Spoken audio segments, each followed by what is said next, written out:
Buongiorno bianconeri et bianconere. Comme vu dans les précédentes vidéos, aujourd'hui on va s'intéresser plutôt à comment Igor Tudor joue habituellement et ce que je m'attends à voir dans les prochains matchs sur le terrain. Est-ce qu'on va avoir une révolution totale de tout ce qu'on a vu cette année ou est-ce qu'il va, disons, reprendre un peu les choses là où Thiago Motta les avait laissées pour ensuite les faire évoluer petit à petit? Spoiler alert, ça sera plutôt la deuxième chose. Ça n'est que revoir ce qu'il a fait dans le passé et se projeter un peu sur le futur. Et ça ne reste que mon opinion. D'ailleurs, je vous invite, comme d'habitude, à me donner la vôtre en commentaire. Like et commentaire, vous savez, ça aide la chaîne à évoluer et c'est gratuit pour vous. C'est ça la bonne nouvelle. Abonnez-vous si c'est toujours pas fait. Et donc on se voit aujourd'hui pour cette vidéo, mais demain je pense que je vais essayer d'être en live pour la conférence de presse de Igor Tudor. Donc activez la cloche hein, pour ne rien rater. Si je serai en live, vous serez automatiquement notifié. Donc analysons dans le détail la façon de jouer de Tudor et comment il pourrait l'adapter à la Juventus. Euh, il faut considérer le contexte actuel, c'est qu'on est le 26 mars, donc en fin de saison, il lui reste peu de temps. La prémisse, l'introduction à tout ça, c'est que, mis à part le côté tactique, il y aura beaucoup à travailler en ce qui concerne le retour à un environnement sain et compact qui englobe tout le vestiaire. Et je crois que tout ça, ça viendra avant la façon de mettre sur le terrain les joueurs. Quels sont les points à toucher dans cette vidéo? C'est qu'est-ce qui a revitalisé, de quel point on peut répartir et comment ajuster éventuellement les performances. Donc, les principes clés. Tudor est un homme avec une Juventinita forte. Il utilise un pressing homme sur homme. Il applique une réagression immédiate de l'adversaire, chose que même Thiago Motta avait essayé de faire avec des fois des bons résultats, mais des fois pas beaucoup. Et il utilise des transitions rapides entre les deux phases, donc comme vous savez, la possession et la non-possession. Il n'aime pas quand le ballon voyage lent, il cherche plutôt à avoir un rythme haut et surtout de la profondeur. Il est flexible, notamment il est surtout sur une défense à 3, avec 4 milieux de terrain et après 2-1 ou 1-2, mais il peut passer aussi à un 4-2-3-1 si la situation l'impose. Ce qu'il faut revitaliser, c'est qu'il y a beaucoup de joueurs qui n'ont plus de confiance, déjà dans le projet, mais peut-être surtout en eux-mêmes, et qui ne sentaient plus la proximité émotive avec un entraîneur. Tudor a vraiment la tâche de refaire de la Juventus une famille, presque. De Vlahovic à Yildiz, en passant par Kopp et Cambiaso, je crois que c'est déjà beaucoup pour ces mois-ci de revitaliser ces joueurs-là. Redonner de la crédibilité à travers le langage et l'empathie, beaucoup d'empathie, chose qu'on pensait que Thiago avait, mais qu'apparemment pas du tout.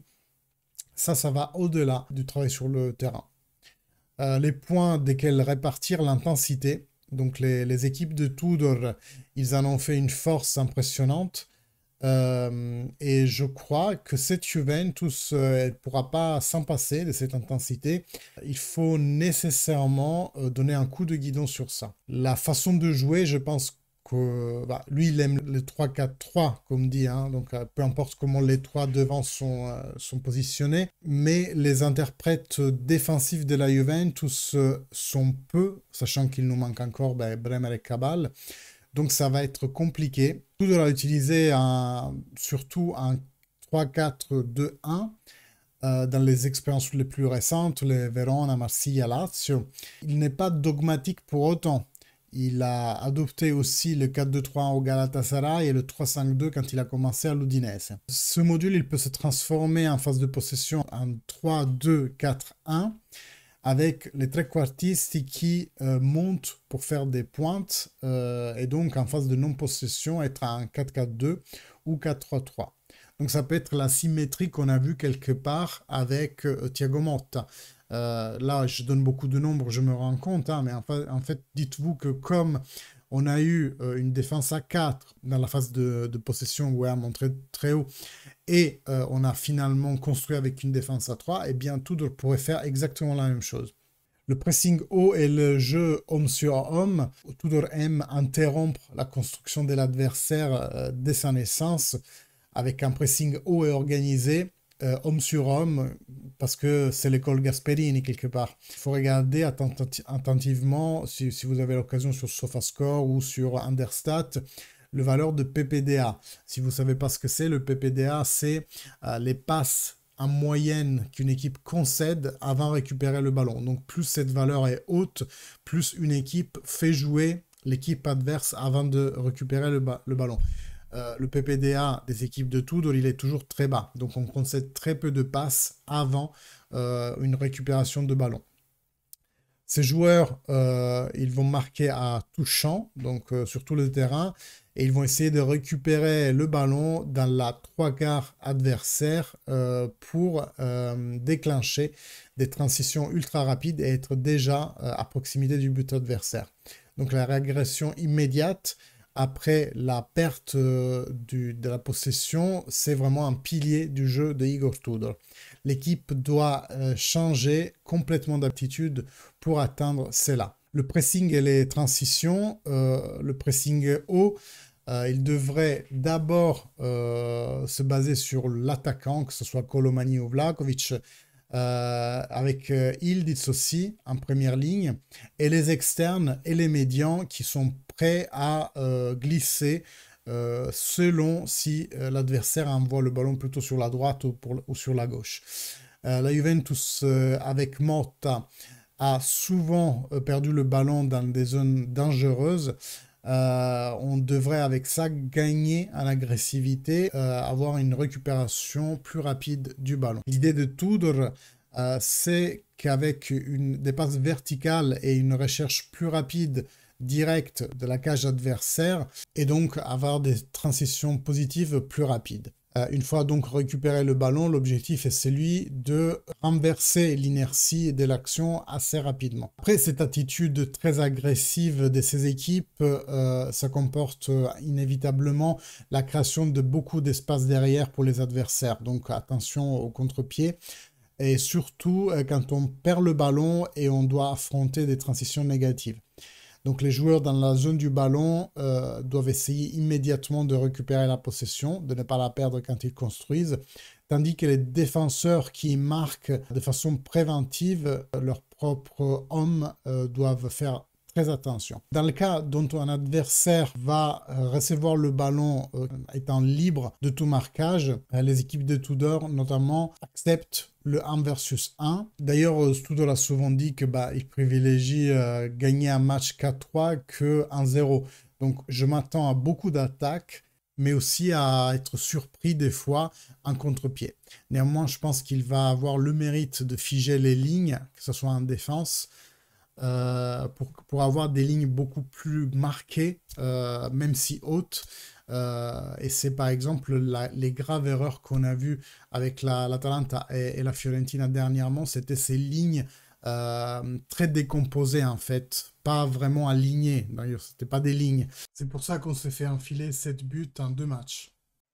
Alors, en ce qui concerne la compo, voici la compo en fait qui est sortie sur certains journaux ou que certains commentateurs de la Juventus pensent qu'il va être celle de Tudor. Donc, on part sur un 3-4-1-2. Donc, beaucoup croient que la défense à 3 va déjà l'emporter tout de suite. Sachant que là, pratiquement, on a mis Vega, Gatti, Kalulu. Il nous reste Kelly sur le banc et limite Locatelli adapté en défense. Et voilà, ça s'arrête là. On n'a pas beaucoup de centraux, comme je disais précédemment. Et que donc, on va avoir Cambiaso sur les externes, mais qui en fait, c'est des pistons latéraux qui vont faire tout le long et éventuellement revenir en défense si besoin.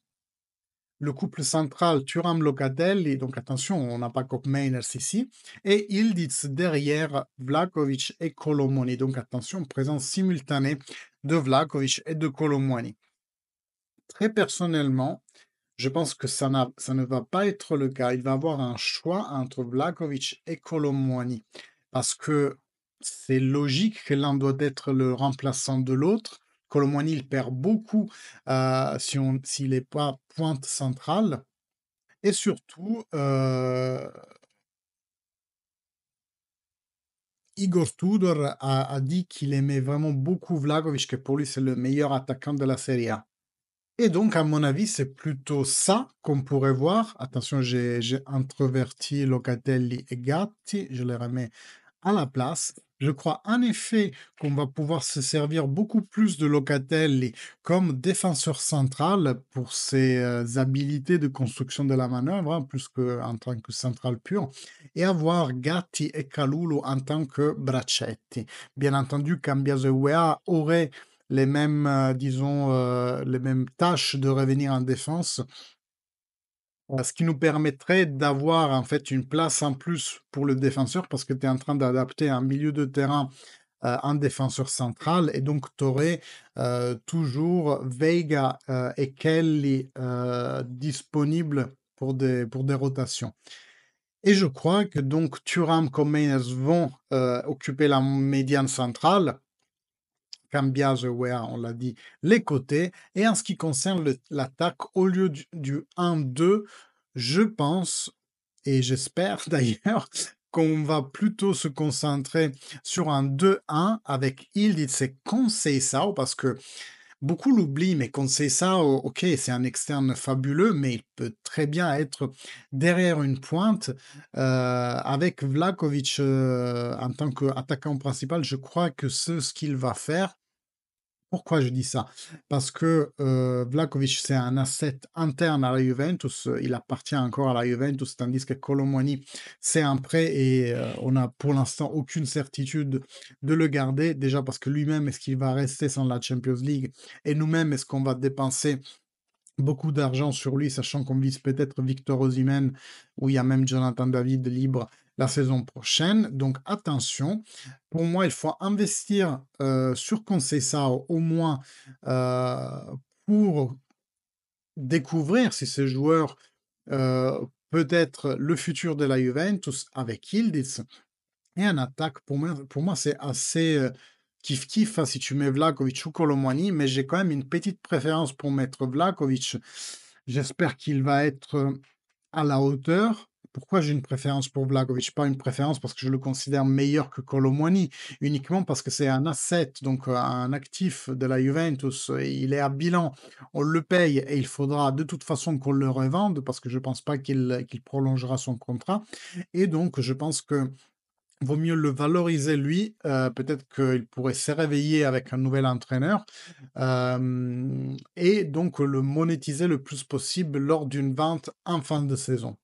Voilà, faites-moi savoir ce que vous en pensez de cette compo, je suis vraiment curieux de voir déjà ce que vous en pensez, et de voir ce que Tudor va nous proposer pour le premier match contre le Genova. Demain, on risque de se voir parce qu'il y a la conférence de presse. Je vais essayer d'être en live pour la suivre en live avec vous. Ou alors, je vous ferai dans tous les cas, je pense, une vidéo parce que je suis très très curieux de cette première conférence de presse de Igor Tudor. Merci beaucoup à vous tous. En attendant de connaître la suite, je vous souhaite une bonne journée et fino alla fine, forza Juve. Ciao.